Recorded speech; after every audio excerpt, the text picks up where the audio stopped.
Alors bonjour à tous, aujourd'hui nous sommes très heureux de vous annoncer la sortie d'un nouvel ouvrage. Il s'agit de la vie populaire de notre Seigneur Jésus-Christ. Alors dit comme ça paraît extraordinaire, un livre qui parle de la vie populaire de Jésus. Alors il faut savoir que c'est assez courant. Il y a pas mal d'ouvrages qui racontent la vie de Jésus, la vie populaire ou la vie des évangiles de Jésus. Et donc ce sont des ouvrages qui nous permettent de toujours rentrer plus en détail, par un autre angle, quelquefois par d'autres portes, sur la vie de Jésus. Et donc, c'est quand même la foi centrale que nous avons, Jésus-Christ, qui est le centre de tout dans notre foi. Et en savoir plus sur Jésus, ce n'est jamais de trop. Et je dirais, nous n'en savons jamais trop sur le Christ. Et donc cet ouvrage-là, qui est écrit par l'abbé Emmanuel Barbier, qui est un prêtre jésuite de la fin du 19e, début 20e, est un auteur de nombreux ouvrages de doctrine et figure, d'ailleurs, de l'antilibéralisme catholique. Alors je vais lire un morceau de l'avant-propos pour présenter cet ouvrage. Je n'ai pas trouvé mieux à dire que ce qui est écrit, donc je vais vous le lire. On sent la plume trembler entre ses doigts, et le cœur est saisi d'un effroi religieux en présence d'un sujet aussi sublime et sacré que la vie du Fils de Dieu sur la terre. Mais le courage est soutenu par la confiance en sa grâce, et excité par un vif désir de faire connaître, aimer davantage, le tout aimable Sauveur des hommes. Ces propos permettent de s'imprégner de l'état d'esprit qui anima l'auteur lors de l'écriture de cet ouvrage.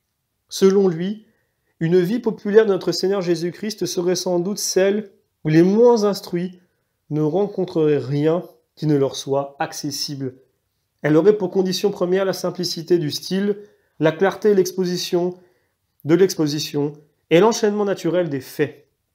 Elle se présenterait sans aucun appareil de science critique et de notes érudites, mais en écartant cet appareil, elle saurait néanmoins s'assimiler ce que les travaux de cette sorte ont de profitable pour les profanes.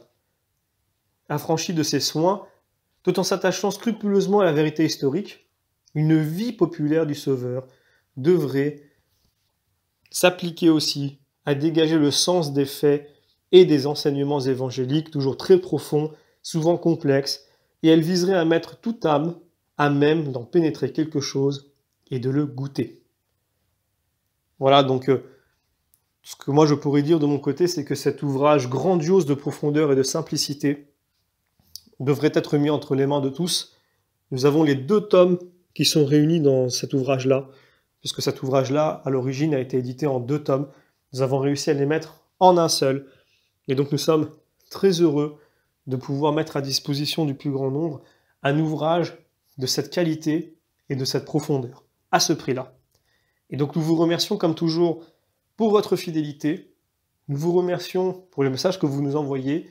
N'hésitez pas à offrir ce livre. Vraiment, vous pourrez peut-être changer des vies, puisque finalement, qui de mieux que Jésus pour nous amener à la foi? Alors je sais que certaines personnes aussi arrivent à la foi par Marie, mais s'ils passent par Marie, c'est aussi pour arriver à Jésus. Et donc, effectivement, en apprendre à connaître plus sur la Vierge Marie nous fait arriver à Jésus. C'est une évidence. Mais Jésus aussi nous permet d'arriver à lui directement, mais malgré tout, il ne peut pas s'empêcher de nous montrer sa bienheureuse mère, parce que être ami de Jésus, aimer Jésus, c'est aussi aimer la Vierge Marie, c'est aussi aimer son époux, Saint Joseph, donc la Sainte Famille.